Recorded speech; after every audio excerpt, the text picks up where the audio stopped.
Yun, ikaw ang teka lang. Ala, nagalimbala. Paumin. Diba? Pwede naman balik sa patayan lang eh. Yun, sakto, terminin na mo. Ayun, meron pa pala dito eh. Ikaw ah. Ooh, walit. Wala ka na pala, ito na ulit ginawala. Sila, meron pa nun. Oo, kayo ah. Patay. Yun, gano'n. Ako naman oh. Hindi nga ako namatay kaya kasi pero hindi naman ako namatay sa mga bags. Ako naman. Uy. Yun nga pala kailangan. Makapag-reload lang. Teka, bigyan ba? Meron dito sa taas. What? Kailangan. Yeah. Yun, makakakyat na ako.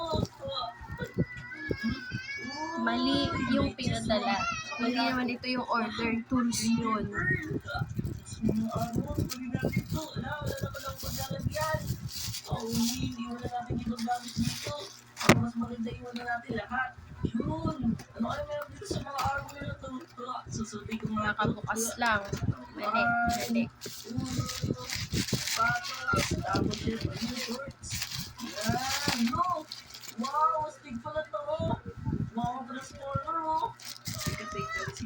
No stock nakalagay. Let's go. Oh. Teka. Kapit na tayo matapos eh. No stock. Sana in-inform nyo yung bumili sa inyo na no stock kayo para hindi na ulit in-order pa. Sana nag-inform kayo sa customer nyo. Yun, meron tayo madaming grease powder. Totally dead na rin